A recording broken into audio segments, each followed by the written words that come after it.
as it is promising. That's why Exactly. you're pursuing it so heavily. But I would maybe take it a step further and say that intelligence, in maybe its most simplistic form, is error correction. So humans have wants. Again, we're constantly expressing our value through action. There's no other way to express it, by the way. It's whatever you choose to do in any moment, you are expressing the values you hold in your mind and your heart. As we move from less valued A to more valued B, we entropy happens, uncertainty happens, we fall off course. And it is intelligence that enables us to render information from that experience and error correct, right? So that we can move slightly, shift our trajectory slightly more towards B that we're trying to move towards. So I think that there's something there that I don't know that we can make synthetically, and that when if we define intelligence as error correction, it's like error correction to what? It's error correction towards what we find is valuable. Right. So we're trying to satisfy human wants. Might not just be our own, could be others as well. If I'm an entrepreneur, I'm trying to solve the wants of others, not just myself. And I'm trying to error correct myself towards that goal, using intelligence and processing environmental feedback through intelligence to error correct.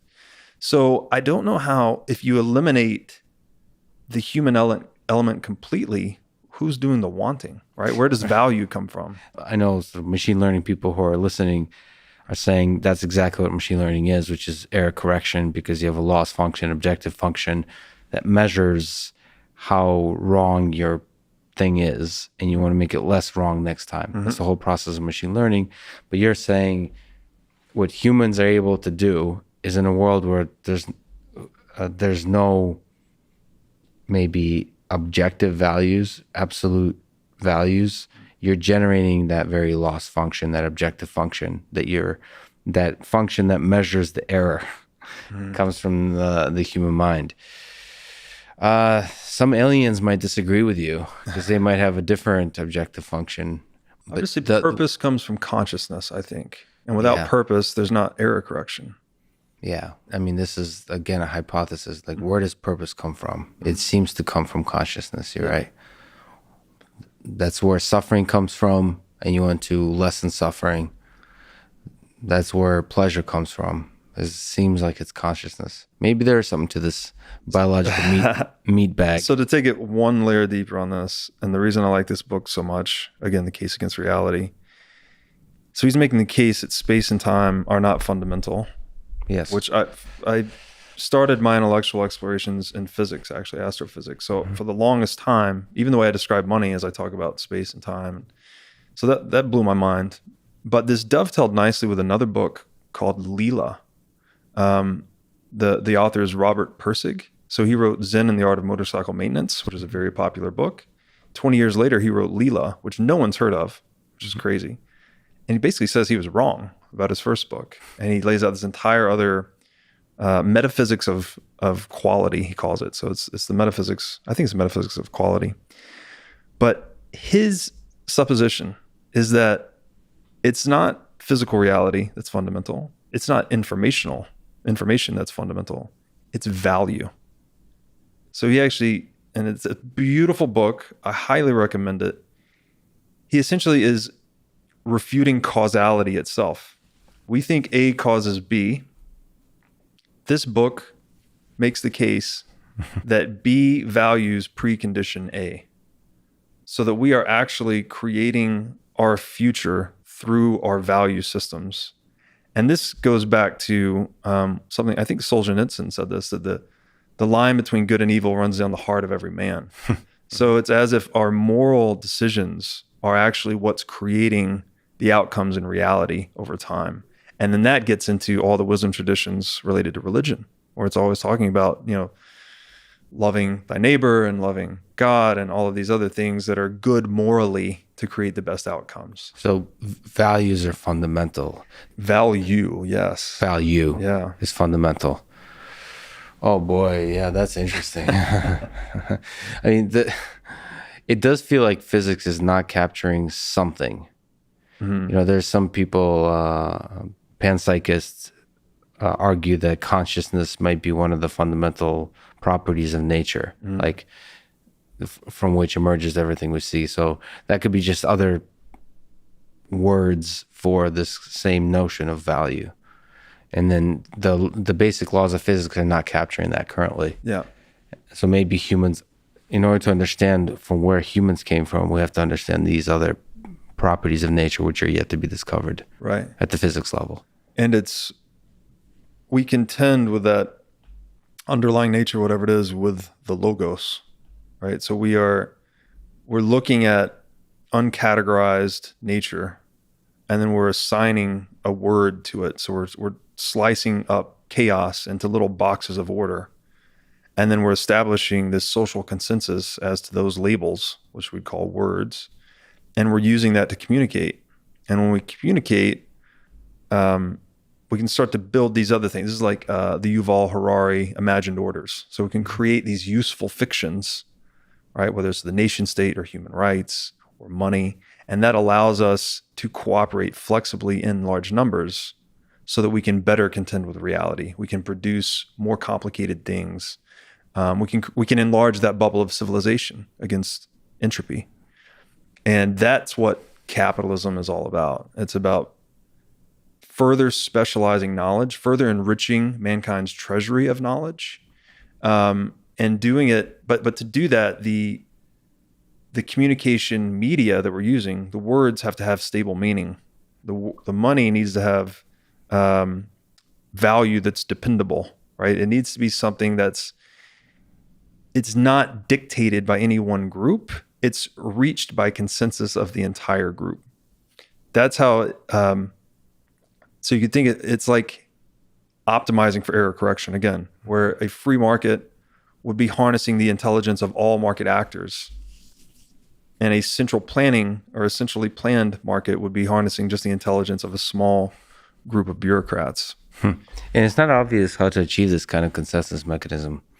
I mean, there's obviously, we'll talk about sort of Bitcoin as an idea. Ultimately, the idea of Bitcoin is connecting it to physics. So like you can trust that physical matter won't change. But, there could be other ideas that were yet, maybe physics could be changed. If Eric Weinstein has anything to say about it.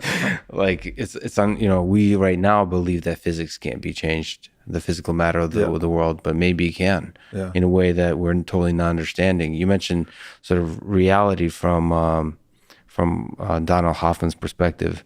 Like if we don't have even close to direct access to the fabric of reality, maybe we're living in a world that's very like many dimensions, that the notions of space and time is just like a silly, useful construct that's not at all connected. You're starting to look at like Stephen Wolfram's, I don't know if you're familiar with his view of the world, that it's like hypergraphs underneath it all, like these mathematical structures from which everything emerges. Like they're like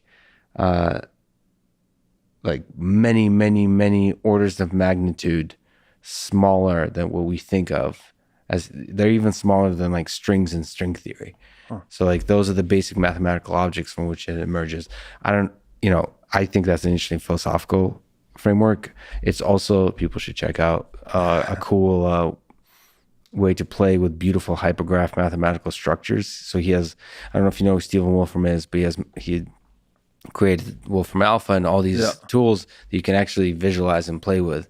So you can play with physics in a visual way, which or at least discrete mathematics, which I think is incredible. He doesn't get enough love.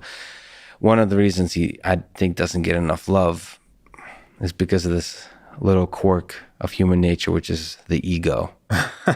And he sometimes frustrates a few folks because he's very, let's say, proud of his work. I guess. But it's interesting to think about a world where we don't have direct access to reality, as Hoffman argues. And maybe, I don't know if you can comment, I don't know if you're familiar with Ayn Rand's work and her whole philosophy of objectivism, where her whole contention is that, we do have access. I don't want to misstate it, but at least she would claim that it's not useful, or I think she'll probably say it's not correct to argue that we don't have access to reality. We have, hence subjectivism. We have direct access to reality. That's the only thing we can reason about. And the only way to live life morally is to reason through everything, starting with the axioms of reality, which we do have direct access to. Right. Do you have thoughts about her work? Or I am slightly ashamed to say I have not read Ayn Rand yet. So she is high on my list, and she's been recommended a number of times. But so I don't know a lot specifically about her philosophy or objectivism, but to me, it resonates closely with what the American pragmatist commented on truth. And they distinguished what you could say is absolute truth, which is at the bottom of reality, whether it's, Mr. Wolfram's mathematical formulas or value, whatever it may be. It's something ineffable, something beyond the reach of epistemology, perhaps even. And maybe that's why religion just sort of points to it, right? It's trying to use, I think Joseph Campbell said something like, religion is using stories to point towards the same transcendental mystery we all experience but cannot articulate. Mm-hmm. So something like the artist uses lies to point to the truth, something like that, that kind of thing. That's really good. But the American pragmatist said that because at the end of the day, this is all about, when we say truth, we need something that is socially close to social consensus and is not shakeable by political action. So that's what physics and mathematics are. It's an unshakable point of reference, I guess you might say. So the American pragmatists defined truth as the end of inquiry. And in markets, we could say that the market itself is a forum that generates truth. We call this pragmatic truth to separate pure objective truth that we can't even talk about without polluting it versus pragmatic truth, which is something that's useful. So the example here would be, if I give you a map and you're trying to go from your house to the local brisket restaurant, and the map gets you from your house to the brisket restaurant, is that because the map is true, or is that because the map is useful? Right? They're very hard to disentangle when you're just looking at it pragmatically. And in markets, I argue, generate three forms of pragmatic truth. One is the price.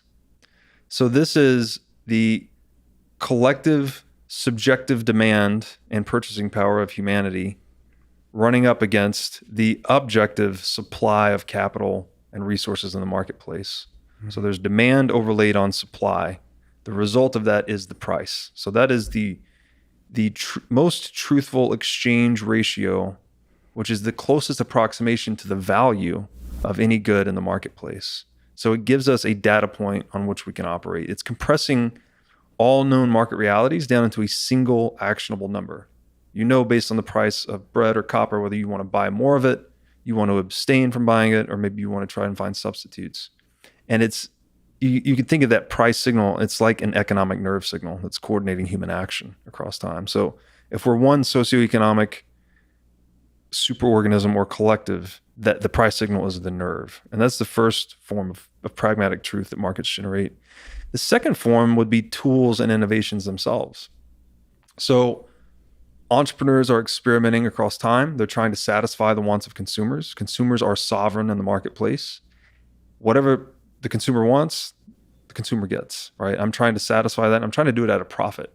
So I'm trying to take, viewing the existing price signals of goods in the marketplace, I'm trying to assemble those in a way at a cost lower than the final solution I'm delivering to my customer. I'm selling it at a price higher than the productive factors I combine to create it. And in that iterative process, we're constantly discovering new and better ways of solving problems or satisfying wants. So we could say, to go out and dig a hole, right? Someone wants a hole dug, that a shovel is going to let you do it much faster per hour than you would with your bare hands. So what is the pragmatic truth of digging holes? It's a shovel, right? It's the best way we know how to solve any particular problem based on the existing treasury of knowledge. So every tool, again, we're back to ideas being fundamental. The shovel itself is just a knowledge structure. We've figured out a way to create this particular implement, and then we've indexed the raw materials we found in nature to this knowledge structure to create a shovel, which allows us to better satisfy human wants, faster, cheaper, better, effectively. I'm trying to generalize. You're blowing my mind a little bit here. I'm trying to generalize the idea of tool to how to think about it, because I keep just, when you say tool, I keep imagining different tool, like specific instantiations of a tool. I'm trying to see, so the price is a pragmatic truth that's communicating value in this network. Subjective demands against objective supply. Subjective. So it's an economic democracy. Got it. So that's the demand supply. And then the tools are the ways of extracting or solving problems is the more general kind of or satisfying wants. Satisfying wants. Yeah. So wants are somehow that's part of the supply and the demand. And wants are back to value, right? Because everything someone wants, they're expressing their value. Okay. Yeah. So the shovel is a pragmatic truth. The shovel is truth. It feels like a good book title. Okay. Sorry. So what other what is the and then the third one I would argue is virtue, actually. Oh, wow. And another way to maybe think about this is competitive competency, but it's also cooperative competency. So we're learning over time what characteristics, what patterns of action, what mindsets, what mental tools, what heuristics are most useful to satisfying customer wants. So I think that over time becomes sharpened into virtue, right? Like we know it's best to be honest, because if you lie, it's very energy inefficient, right? You're creating this little fork of reality. And then if someone else asks you about that lie again, you have to put another layer of lies on top of it. Where if you just tell the truth, you're just recollecting what happened. Yeah. And so that sort of keeps, again, when we're talking about delaying volatility, right? If you lie, you're delaying short-term volatility, but you're increasing long-term volatility. What about murder? I haven't been able to figure out why murder is bad, because I just keep wanting to murder people. And I've murdered many. You should see someone for that.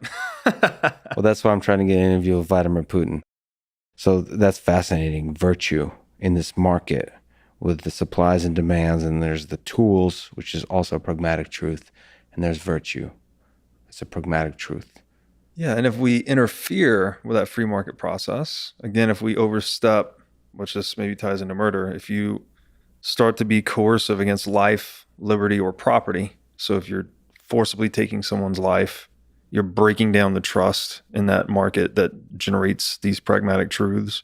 If you forcibly infringe on someone's liberty, right, for any reason other than them originally breaking or infringing upon life, liberty, or property, then that's not going to work either. And then if you violate private property rights, if you steal property from others, you're breaking down the trust that the intersubjective fabric of money and markets and the rule of law, all of these useful fictions are meant to preserve. You're corrupting it and breaking it down. It's kind of interesting to think about the market as helping evolve the virtues. Mm-hmm. It's sharpened into virtues. And then these virtues can then go onto motivational posters, or like in books that we all agree on, and then eventually take for granted as if they were somehow fundamental to human nature. But they're not perhaps fundamental, they're just pragmatic truths. Yeah, it's another way to consider competition itself is that it is a discovery process. So, entrepreneurs are competing with one another, and they're trying to best satisfy consumer wants at the lowest possible price. So they're placing bets of time, energy, and capital on themselves, on their idea, their business plan. And then the market decides, right? The consensus of market actors decide which one was better. One lives, one dies. So competition itself is helping us get closer to truth, to pragmatic truth. So we're discovering what is the right price for this asset. And that price, by the way, is derived, again, in the sense of data compression. Everyone in the world can see that price. Everyone in the world can then put their skin in the game by choosing to buy or sell or short or go long or do any number of financial actions on that price. And that information is then propagated back out to everyone else. So it's this feedback loop between market actor and price that makes it so useful. And that's what carries us. It's these collisions of interest that carry us. It removes the unuseful aspects of ourselves or of our tools or of a price and reveals pragmatic truth to us. Can you play my therapist for a second? And if we talk about creative destruction, I think Hunter S. Thompson has a quote, something like, "For all instances of beauty, many souls must be trampled." Wow. But there does seem to be an aspect of competition that destroys. You were talking about entrepreneurs sort of on the outside of the circle of order, striving to make sense, to compress volatility, the chaos of the universe. Is there some way to protect a little bit against the pain of that destruction, of that creative destruction, that entrepreneur screaming on fire as he enlightens the rest of us? Is there some role for us humans together in the togetherness of it? Also government, but any kind of collectives in helping that entrepreneur who's on fire to maybe after a few minutes to spray him with some water and put him out of his misery?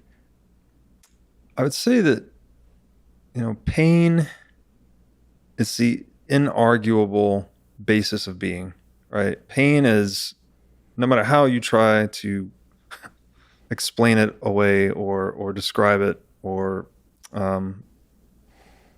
it's not something you can rationalize away, right? It's no one, I think, ever, like, someone may want to cut themselves to have an endorphin high, but no one wants to suffer, we'd say, right? So pain in that sense, it is what we're constantly trying to deal with and to move away from, or create buffers between us and potential pain or potential uncertainty. And that pain is information. Yeah. When we experience something that is misfit to the outcome we desired, that pain is what puts us, it encourages us to change our trajectory, to get back on course towards our valued aim.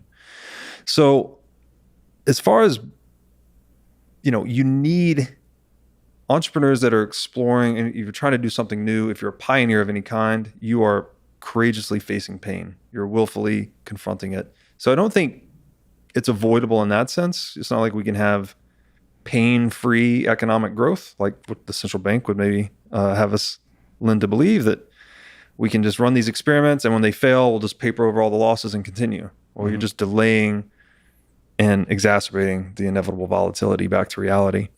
But what I would say is that capitalism, because we're increasing the capital stock of the world, which again, capital is the mitigation of risk. So we're reducing the overall risk of existence by accumulating more capital in the world. And that's what protects that entrepreneur that's deciding, hey, I saved up $1 million. I'm going to go try this business idea. I'm going to put all my money on the line. And if he goes up in flames, then his cost of living, when he comes back to reality and he's starting over from zero, his cost of living is substantially lower starting over from zero than he would be out in the wilderness on his own, right? So it's the accumulation of capital stock is the buffer against uncertainty for everyone. And it gives you actually more potential to go out and experiment, to go out and confront the chaos of nature, because you are better healed effectively. So I think we're speaking in sort of idealistic terms about the power of capitalism when it works well. Is there any aspects that you think that don't work well in a free market? In all the basic pragmatic truths that we were talking about, is there ways it can go wrong? So I would first argue that we have never seen an actual purely free market. Closest example would be, kind of geopolitically, we have a free market and that governments are not necessarily governed. Um, but they are premised on governing large groups of individuals. So doesn't exactly. You mean between governments? Yes. See, but isn't there still, so a free market, maybe you can correct me, is a free market still grounded in the ideas of, property rights and all those kinds of things, Yes. right? So governments tend to also sometimes be violent towards each other. That's right. So they don't respect all the basic aspects of capitalism. That's right. So maybe another way to look at this is that gold is the original governor of government, actually. And this is the reason governments have abused and gone off of the gold standard. So historically, if you are a bank or a nation state and you produce more currency than your gold reserves can justify, then gold will flow out of your bank or out of your country. So there's this natural check via the money via capitalistic money, which is gold, right? Gold was selected by the free market. It's not decreed by a government. It provided this natural check on government action. So I guess to get back to the original question is, we've never seen a pure free market because money has always been monopolized and coerced, frankly. So to try and answer what goes wrong with a free market is really difficult because we've never actually seen it. And I would define free market is one in which government only protects life, liberty, and property. And so that has a very minimal role in society. Again, just as network security for the economic trade network. And any government function that goes beyond those three core functions, which by the way are pretty much the core tenets of morality as well. So government's just really intended to preserve, natural law, if you will. Anything that goes beyond that moves us closer to an unfree market. So every regulation, every act of coercion is actually a gradation closer to a purely unfree market, which would be a monopoly. So in terms of what I guess theoretically we could say goes wrong in the free market is that it's volatile. It's trading off, it's accepting short-term volatility in exchange for less long-run volatility. Yeah. And this tends to be the way of nature, by the way. So if we could look at something like, there's a region in North America called Baja California, and it runs into the United States and it runs down into Mexico as well. So the same topology, but two different jurisdictions. In the US, we very heavily manage forest fires. We're trying to manage nature effectively. Whereas in Mexico, it's much more unregulated. When wildfires spring up, they let them burn off. North America, when wildfires spring up, we're actually extinguishing them. So we're constantly trying to dampen the short-run volatility of these small brush fires, whereas in Mexico, we just let them burn. We let nature do its thing. Yeah. The consequence of this is that the wildfires still occur eventually, but they're much larger and much more devastating in North America, where human intervention has occurred, because it's dampening nature's natural corrective mechanism of clearing this underbrush with these more frequent and smaller fires at the cost of much larger fires. So again, we're delaying short-term volatility and exacerbating long-run volatility. And in Mexico, it's the opposite, right? Just these wildfires burn much smaller and more continuously over time. The further effect of that in North America is that the fires can get so big and so hot that it burns away the topsoil. So it actually destroys the fertility of the soil itself. So the point of this is that human intervention, right? Even the intention behind North American authorities managing that forest fire is to create less destruction. That is the intention. But the intention is divergent from the outcome. So in Talebian speak, he would say that human intervention moves us from mediocristan into extremistan. Mm-hmm. So mediocristan would be something much more like nature, where for instance, you can't double your body weight in a day. Probably can't even do it in a year, right? But in Extremistan, which is something much more information based, you can double or send your net worth to zero in a single trade, in a single moment, right? So when we try and intervene with natural biological systems that have these feedback loops, we actually start to push the system more to behave more like an Extremistan system that has, less short run volatility, but more extreme long run volatility. So, but the question is, where you look at capitalism or communism, for example. And by the way, yes, I will talk to somebody who's a Marxist or a communist. Like Richard Wolff is a pretty eloquent defender of these ideas, because it's always good to really understand ideas as opposed to just reject them offhand. When you look at the system of capitalism or the system of communism, there's ideals, and a lot of people argue in its perfect form would actually be good for the world. The question is, how resilient are they to the corruption of human nature? And I mean, you're saying that there's never been a free market. It's a very true statement. The question is, how resilient is capitalism, or whatever implementations of capitalism we had up to this point, to human nature, where one person who becomes successful through legitimate means then starts to try to manipulate the system that takes it away from a free market, or takes it away from the things that gave him the riches in the first place, and then try to, through corruption, get this, the thing you said, the lazy human ways. Now try to figure out how to get something for nothing. That's right. So how resilient do you think is capitalism to that? Well, the best implementation we've had of it really has been the United States, I think, up until this point. But it's still the central banking itself. This was in the 1848 Manifesto of the Communist Party. Measure number 5 reads, an exclusive state monopoly and centralized control over cash and credit. So the central bank is a Marxist or communist institution. It is antithetical to the free market principles on which the United States was founded. And indeed, the United States resisted the implementation of a central bank. I think it was Andrew Jackson. I know there was the first national bank, the second national bank were both disbanded. And then Andrew Jackson, which is my favorite Tennessean, he has some famous quotes about routing out the bankers like a den of vipers. I think he punched one of the central bankers in the face. Right. Back when our leaders were a bit more badass, I guess you might say. And finally in 1913, the Federal Reserve was implemented, and it's been kind of all downhill from there. So what is can you? Oh, sorry.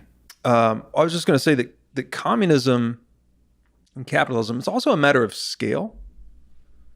The ideal behind communism is from each according to their ability, to each according to their need. Sounds beautiful, right? Sounds like a great, peaceful, harmonious way to organize ourselves. The problem is, and by the way, I am a communist in my family, in my home, right? At that very smallest of scales. Yes, in your very small circles of trust, you're much more likely to behave selflessly towards one another. By the way, I look forward to the Bitcoin community clipping out that part, saying that Robert Breedlove is a communist and the ideals of communism are beautiful. Yeah, okay. Context matters, people. Sorry, go ahead. But to your point, it does not scale, right? As we move into this larger system of socioeconomic cooperation, which is necessary to deepen the division of labor, to generate more wealth, right? We need to interact with one another on much larger scales than this communistic utopian ideal. We get into the realm of capitalism, where we need really sound rules, hard rules, consensus, verifiability, and frankly, prices. Because the other thing in Soviet Russia is they tried to replace the profit motive or the price signal with this devotion to this nationalistic faith and devotion, where it's like, you don't need self-interest anymore. You don't need prices or profits. You can just protect Mother Russia, right? And serve Mother Russia. And that would create wealth. And what happened, right? They destroyed price signals. There were shortages, there were famines, there's all levels of corruption. Because, to your point, it's people have to run the system no matter what. So when people are always pursuing something for nothing, and you put someone in a seat of much closer to absolute power, where they're making all the pricing decisions, they own all of the productive factors in the economy, they're not beholden to any market force. There's no market check on their action.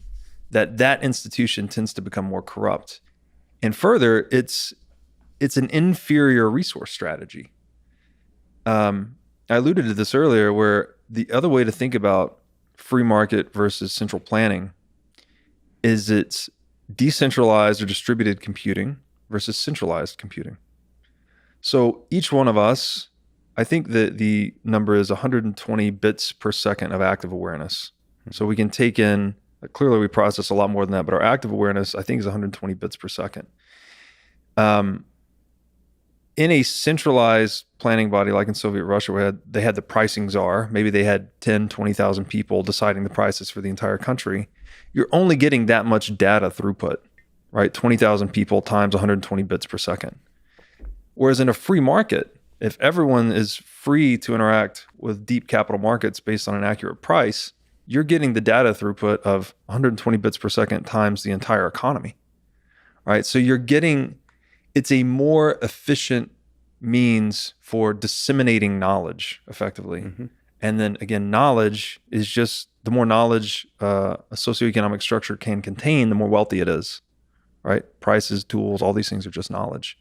So in that respect, that's why something like capitalism, even in its marginalized form, state capitalism, outcompetes communism. It's distributed computing versus centralized computing.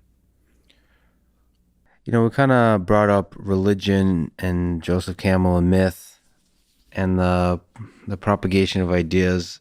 And kind of, before I forget, I wanted to ask your thoughts about this. Jordan Peterson, I haven't really understood exactly, be able to pin him down exactly what he sees as the role of religion in human society, but it feels like he's describing it as having value for us. The ideas of myth are valuable. They're valuable mechanisms toward, I think you mentioned, kind of directing us in this world as a human society. Mm-hmm. Do you think about myth? Do you think about religion? What's the use of it in this construct of markets, in this framework of where ideas are ultimately the fundamental thing that makes societies work? Yeah, I think Jordan Peterson, who I'm a huge fan of, he's been very influential on my thinking, and influential on my own religious views as well. I think his position would be, and he's said this before, that he acts as if God exists. Mm-hmm. And I've had some arguments about this before, but to me, that points towards the preeminence of action and how important action is versus your cognitive beliefs necessarily. And I think there is a lot of utility in that if you follow the moral code of something like the Bible, you do reap benefits from that. Society reaps benefits from that. And this is not, and sometimes I bring up this point and people will be like, oh my God, are you kidding me? Have you read the Old Testament? They're clobbering people with rocks when they do the wrong thing. The Bible doesn't claim to be this, do everything that was done in the Bible. It's more like charting this moral progression where we came from this very barbaric society into something more like the New Testament, where we're honoring, individual sovereignty above the state and things like that. So I think that mythology itself is another form of data compression. If you look at these stories, Cain and Abel is a good example, or Peterson makes the point that it's a tiny story. It's, a paragraph-ish long, but it contains so many layers of meaning in regards to violence, evil, betrayal, work, the divergence between intention and result, because I think Cain is actually he's making the effort to sacrifice for God, but the sacrifices he's making are not, God doesn't find them useful, right? And so he sort of rejects them. Again, if we're organized by these useful fictions, right? These Hararian imagined orders. I think mythology is kind of the original version of that, where we were learning to organize ourselves around stories to best coordinate our action across space and time. And so I think it's very foundational. Back to what we were saying in the beginning, that if value truly is fundamental, I think it's interesting that all these stories point towards often common moral values. They're not perfectly aligned, but it does speak to just the evolutionary importance of morality and the subjectivity of morality, where morality sort of evolves over time based on, frankly, the capital stock we've accumulated. The more capital stock we've accumulated, the easier life is, the less barbaric we have to be. Whereas if we're living in conditions of true scarcity, then we tend to be a bit more barbaric towards one another. And that too, to dovetail this into something largely unrelated, but I think is really important, is inflation. Inflation, by artificially increasing the prices of goods and services in the world, right? We're injecting more dollars, chasing the same level of goods and services. We are artificially increasing scarcity, perceived scarcity, right?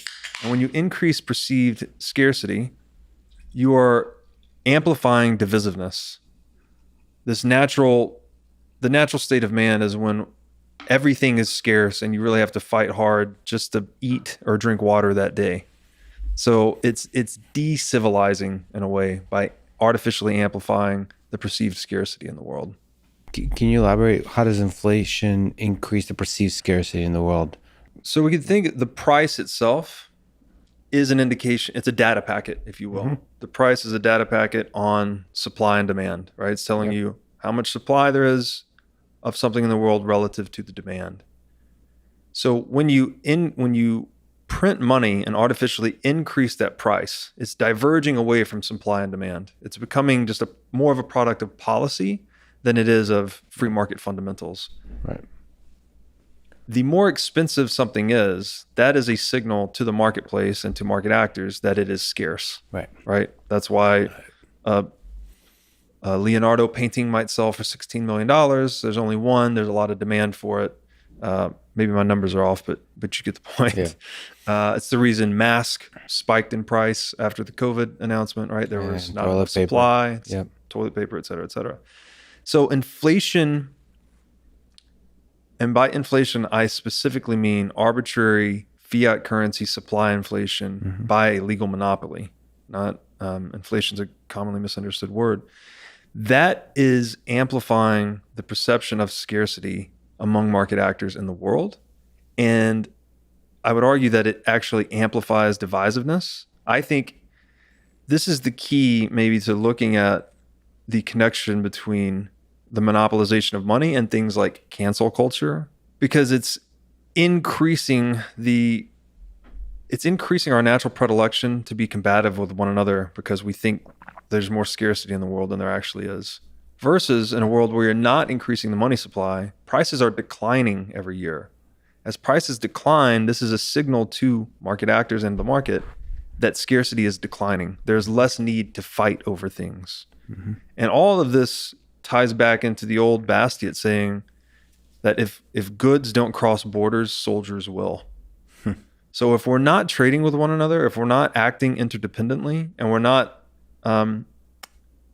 becoming more intelligent as a market, and that increased intelligence or increased knowledge is reflected in decreased prices, because prices are just the exchange ratios of things. So the smarter we can solve problems, the better we can solve problems, the less prices would be.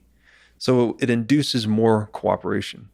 I love how you tie inflation and cancel culture together as essentially artificial creation of increase of conflict, artificially increasing scarcity, and thereby artificially increasing conflict. That's really fascinating. You're you're short-circuiting my brain many times throughout this conversation. Okay, I'm struggling. This robot is struggling to keep up. Okay, maybe to step back at the useful fictions or pragmatic truths. Let me ask the question that you've answered in many ways already, but let's explicitly look at what is money? Oh, as you know, that's my favorite question. That is the name of the show I just launched, the What is Money show. Clearly, we could say the Bitcoin rabbit hole is what's led me to explore a lot of these ideas in depth. And I think as we've demonstrated today, it goes well beyond just the economic sphere when you start to think about things like exchange and morality and time preference and civilization. So I love the question, what is money? I think it is the key to incepting a deeper understanding of the world into people, that if you actually just start to ask this seemingly simple question, it surfaces more and more layers of truth. And I just wrote a piece. I think I have 30 something answers to this question. So So in some sense, it's actually a more systematic way of asking the question of what is the meaning of life. There's some questions that are almost unanswerable, but in their asking allow you to deeply get closer to truth, deeply understand the nature of our human existence. And the meaning of life is almost like this initial philosophers striving towards that. If money is indeed as fundamental as you've described, especially in the context of value being fundamental, then that's a more, let's like a 21st century way of asking the same question about what is the meaning of life. You mentioned that it's a meta property. Out of the list of many ways to answer that question, how would you help people to think about that? Yeah, the first most serious answer comes from the School of Austrian Economics, and it defines money as a universal medium of exchange. So this would be any good that is held and used purely for purposes of facilitating exchange. So in the configuration of demand for any particular asset, it's bifurcated between its utility, which is a service that it can render to you in real time, whether it's, if it's water, you're thirsty. That's the utility of water, is that it can quench your thirst. Whereas the marketability would be the expectation of future exchange, that other people would want this asset in the future to trade it for whatever they may have. Money is just going to be the good in any trading economy that has the highest proportion of marketability relative to utility. So today, that would be gold. Gold has utility. It's used in electronics. It's used in dentistry and whatnot.